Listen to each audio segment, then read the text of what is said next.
Bienvenidos y bienvenidas a Bienestar a la Tercera, un podcast educativo dirigido a toda la comunidad estudiantil y público en general.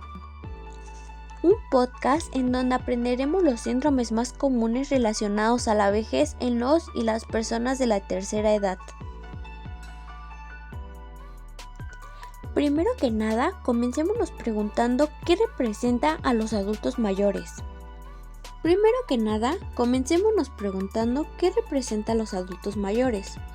Bueno, en primeras instancias es un proceso complejo, después de los 60 años, en donde se presentan cambios biológicos, en donde nuestro cuerpo comienza a deteriorarse, a base de nuestra vida cotidiana, ya sea en hábitos buenos o en hábitos malos. Pero claro, los cambios también nos llevan a la madurez psicológica de cada individuo, así marcando una diferencia entre cada uno de nosotros, dependiendo de nuestro ambiente social, cultural, espiritual, a lo largo de nuestra vida. Ahora que ya conocemos lo que representa ser un adulto mayor, comencemos identificando qué son los síndromes más comunes en las personas geriátricas. En términos generales, síndrome geriátrico se refiere a las diversas presentaciones de las enfermedades, claro, en el adulto mayor, debiéndose a condiciones de salud multifactoriales. Estas ocurren como consecuencia de los efectos de la acumulación del deterioro en múltiples sistemas del cuerpo, volviendo así más vulnerable a la persona, afectando parte de sus vidas rutinarias. El envejecimiento poblacional es uno de los grandes triunfos de la humanidad, pero es también uno de los mayores retos. A medida que nos adentramos al siglo XXI, el envejecimiento de la población implicará un aumento de las demandas sociosanitarias en todos los países. Las distintas organizaciones sanitarias proponen el modelo del envejecimiento activo como meta que permite disfrutar a los ancianos del mañana de la mejor calidad de vida posible, entendida esta como el bienestar físico, psíquico, emocional y social. La realidad es que los ancianos de hoy, sobre todo los de mayor edad, sufren diversos cuadros patológicos que disminuyen notablemente la salud y en consecuencia su calidad de vida. No deben olvidarse que los adultos mayores valoran dicha calidad de vida en función a su nivel de independencia y los diferentes síntomas que siguientemente se estudiarán reducen, por no decir que se eliminan por completo, esa ansiada vida independiente. ¿En qué afecta el síndrome geriátrico? Bueno, cada uno debe deberse a una o múltiples causas y una misma enfermedad puede presentarse como diferentes síntomas. Los más comunes son caídas, polifarmacia, incontinencia urinaria y fecal, síndrome de inmovilización, descenso de la capacidad para desempeñar las actividades de la vida diaria, síndromes vasculares, úlceras, síndromes respiratorios y derivaciones sensoriales, afectando la vista y el oído por la vejez. Además, los síndromes geriátricos comparten las siguientes características. Elevada frecuencia. Su incidencia y prevalencia son elevadas entre la población mayor de 65 años, pero aumenta aún más si nos consideramos determinados grupos, como lo son los mayores de 80 años, las personas hospitalizadas o los residentes en instituciones. Carácter sindrómico, ya que se debe a uno de ellos constituye una forma de presentación de diferentes patologías. Casi cualquier enfermedad puede presentarse en el anciano como uno de estos síntomas. 2. Tras su aparición, todos ellos originan un importante deterioro en la calidad de vida de las personas que los padecen y a menudo generan o implementan la dependencia de otras personas, produciéndose un aumento de las necesidades de asistencia sanitaria y de apoyo social, económico y emocional, que, si no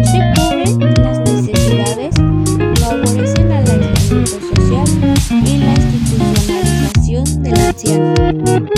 En muchos casos su aparición es prevenible y se diagnostica adecuadamente. Son susceptibles al tratamiento práctico siempre. Su abordaje diagnóstico y terapéutico requieren una valoración integral, abordaje interdisciplinario y correcto a los niveles de asistencia por el personal médico y de salud. Para prevenir estas situaciones es importante mantener una vida sana y un envejecimiento activo. De esta manera podremos tener una vejez saludable. Comenzaremos con uno de los primeros síndromes geriátricos más comunes. La polifarmacia es a menudo una consecuencia de múltiples enfermedades crónicas. Esta representa el consumo de 5 o más fármacos simultáneamente durante el mismo periodo de tiempo. Se ha demostrado que con la polifarmacia el riesgo de inadecuada administración incrementa las reacciones adversas a los medicamentos. Como parte del programa de enseñanza que organiza el Instituto Nacional de las Personas Adultas Mayores, INAPAM, para capacitar a cuidadores, especialistas y a quienes se dedican a la atención de este grupo estéreo, se ofreció el taller Polifarmacia por parte del doctor Guillermo Montes de Oca, especialista en geriatría. La Organización Mundial de la Salud considera polifarmacia a la ingesta de uno o más medicamentos. Es muy común en las personas mayores de 60 años, ya sea por dolores, enfermedades crónicas como la hipertensión o diabetes o por la automedicación. El también especialista en medicina forense señaló que este es un problema que se da muy frecuentemente por la prescripción desproporcionada de medicamentos por parte de los doctores y personal médico, sin haber valorado o cuestionado al paciente, lo que provoca un diagnóstico erróneo. Montes de Oca comentó que entre 65 y el 90% del grupo poblacional tiene uno o más tratamientos, por lo que ingiere diversos medicamentos con la plena seguridad que le va a beneficiar. El riesgo se presenta cuando en muchas ocasiones se repite la dosis por la consulta de uno o más especialistas, el ortopedista, cardiólogo, internista, etc. Y todos al mismo tiempo recetan al paciente. Ante esta situación se hizo una serie de recomendaciones. Recurrir a alternativa con terapias físicas, fomentos, mensajes para dolores musculares.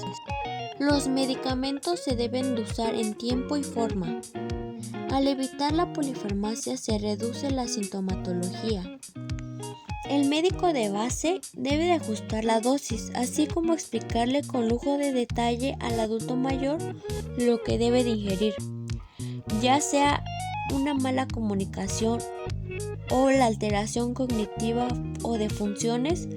No puede contar con un cuidador, puede inducir a la polifarmacia. Otras recomendaciones es que el paciente acuda con el geriatra y que sea quien lo canalice con otro especialista en caso de ser necesario para que se lleve un mejor control del tratamiento. Por último, lo que provoca la polifarmacia son afectaciones físicas y cognitivas en el adulto mayor. Deteriora la movilidad, parámetros hemodinámicos, equilibrio y funcionabilidad, siendo necesario un mayor control y seguimiento de medicamentos de consumo por ellos para evitar efectos nocivos sobre la calidad de vida, ya que estos pueden ser adictivos y la automedicación puede generar reacciones alérgicas y sobredosis del medicamento. Ahora continuemos con el síndrome de inmovilidad. El síndrome de inmovilidad se define como la restricción involuntaria en la capacidad de desplazamiento de una persona a causa de problemas físicos, funcionales o psicosociales. Este síndrome es considerado como común, de los cuales muchas enfermedades y trastornos del adulto mayor producen una gran discapacidad. Los problemas de movilización afectan al casi 20% de los individuos mayores a 65 años. A partir de los 75 años aproximadamente, el 50% de los ancianos tienen problemas para salir de su casa y un 20% de ellas se ha confinado en su domicilio. La debilidad puede deberse a desuso de la musculatura, malnutrición, alteración de electrolitos, anemia, desorden neurológico o miopatías. La causa más común de rigidez es la osteoartritis, pero el Parkinson, la artritis reumatoide, la gota y la cicogota también ocurren en un grupo estéreo. La polimialgia reumática no debe de ser pasada por alto en pacientes con rigidez y dolor, particularmente si es a la altura pélvica y a los hombros afectan y existen síntomas asociados. El dolor, ya sea del hueso, articulación o músculos, pueden inmovilizar al paciente. Mención aparte constituyen los problemas de los pies, ya que son extremadamente frecuentes. El calzado inadecuado y es una causa frecuente de estas afecciones, así como alteraciones en el equilibrio y el temor a las caídas son causa de inmovilidad muy frecuente. El desequilibrio puede ser el resultado de la debilidad general a causas neurológicas, ansiedad, hipotensión ortótica, hipotensión postprandial, así como drogas, y puede ocurrir después de un prolongado reposo en cama. Por último, para pasar al siguiente síndrome geriátrico, diremos las consecuencias de la inmovilidad, que son la rigidez de las articulaciones, debilidad muscular, pérdida muscular, incontinencia urinaria y fecal, y una de las mayores principales son úlceras por presión, dependencia y alto riesgo de caídas. Ahora continuemos con deterioro cognitivo. El deterioro cognitivo se define como una pérdida o reducción temporal o permanente de varias funciones mentales superiores, en parte que las conservan intactas previamente.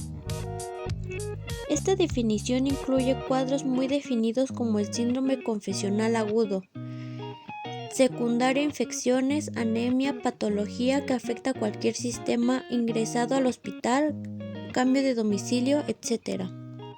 O como la demencia de diferentes causas, como enfermedades como Alzheimer, etiología vascular, formas mixtas, enfermedades por el cuerpo, pero también engloba otros cuadros no definidos, vinculados a problemas de salud, que habitual se conocen como trastornos cognitivos asociados a la edad y al deterioro cognitivo. El deterioro cognitivo varía ampliamente de unos colectivos a otros, así como los ancianos que viven en comunidades. Afectan a un 15% de los mayores de 65 años, incrementando su frecuencia en función a la edad, del modo en que estas personas que superan a los 80 años con frecuencia casi duplica al 30%. En pacientes hospitalizados, la frecuencia del deterioro cognitivo se aproxima al 25%, y finalmente ancianos institucionalizados con síndrome más frecuente al 65%. Las consecuencias del deterioro cognitivo, especialmente en los estadios más avanzados, son los siguientes: ansiedad, depresión, insomnio, caídas, inmovilidad, incontinencia, riesgo de aumento de infecciones, aislamiento social, dependencia para las actividades diarias, cambio de catéter, alteraciones de conducta. Desnutrición, sobrecarga para el cuidador, elevando su consumo de recursos sociosanitarios e institucionales. En relación a preventiva sobre el deterioro crónico, cuyo objetivo es prevenir las formas agudas de deterioro de los principales síndromes. Por último, pasemos con la incontinencia urinaria. La incontinencia urinaria se define como la pérdida involuntaria de la orina, que es objetivamente demostrable y que constituye un problema social e higiénico. Su prevalencia aumenta con la edad, afectando al 60% de los ancianos hospitalizados y casi el 50% de los ingresados en instituciones geriátricas. A diferencia de los que viven en la comunidad, para los cuales se han reportado cifras de prevalencia de un 10 y un 25%. Por último, continuaremos con el último síndrome de este podcast, incontinencia urinaria. La incontinencia urinaria de etiología médica se denomina así el tipo de incontinencia en donde media un componente purente urológico. Sus causas son múltiples y pueden combinarse para posteriormente potencializarse entre sí. Por lo general, las causas médicas de incontinencia urinaria son el resultado de procesos mórbidos reversibles con un tratamiento oportuno. Por ejemplo, la presencia de una infección urinaria que se resuelve con antibióticos o una descompensación dietética que cursa un síndrome hiperglucémico, diuresis osmótica en consecuencia. En ocasiones los episodios de incontinencia se dan en el contexto de un paciente que no puede o no tiene la habilidad para llegar al sanitario. No puede quitarse la ropa, no puede levantarse o no puede tener una buena movilidad. En estos casos la problemática puede verse resuelta con modificaciones del entorno o conductas apropiadas. Por ejemplo, tener disponible un sanitario cercano a la cama del paciente con dificultad para caminar. Su prevalencia de la incontinencia urinaria aumenta con la edad, afectando al 60% de los ancianos hospitalizados y en casi el 50% de los ingresados en instituciones geriátricas, a diferencia de los que viven en la comunidad, para los cuales se ha aportado cifras que prevalecen entre el 10 y el 25%. Las consecuencias de este síndrome son múltiples y graves, y podrían ser infecciones urinarias, úlceras cutáneas, caídas, depresión, pérdida de la autoestima y aislamiento social, como dependencia de las personas institucionales y elevado de consumos sanitarios, así como a causas metabólicas, hiperglucemia, hipercalcemia, exceso de ingesta de líquidos, insuficiencia venosa con edema, insuficiencia cardíaca y epilepsia. Al igual que otros síndromes geriátricos, su etiología es multifactorial, así que las causas pueden ser diversas. Las prevenciones y el tratamiento. Un adecuado diagnóstico del tipo de incontinencia permanece a tratar este problema en la mayoría de los pacientes que lo sufren. El tratamiento incluye diversas opciones terapéuticas. Ejercicios para fortalecer la musculatura del suelo pélvico. Ejercicios de Kegel o conos vaginales. Farmacoterapia o procedimientos quirúrgicos.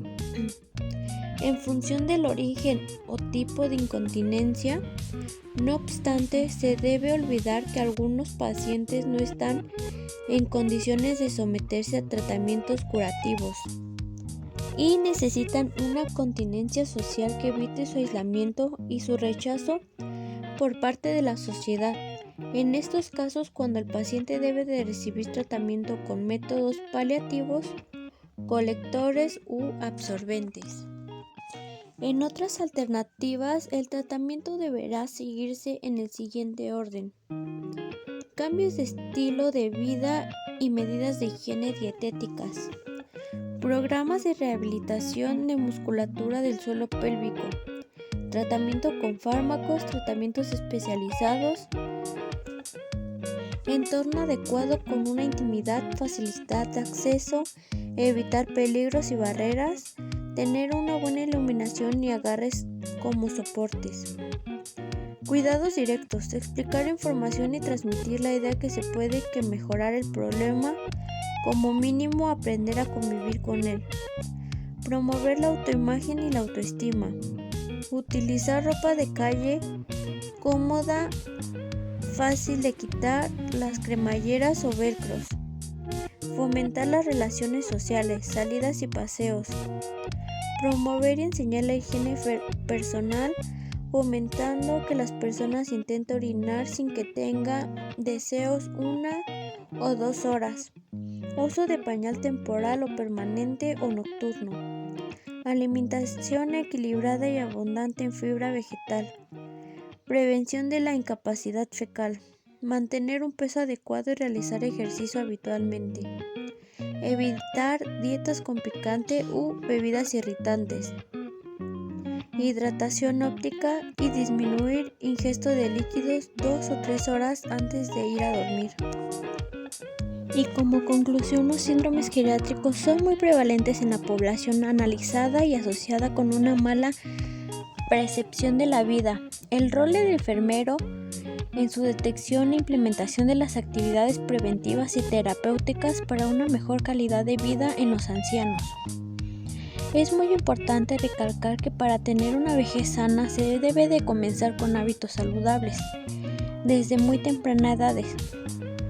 Lo más recomendable es llevar una alimentación sana, hacer ejercicio o practicar algún deporte.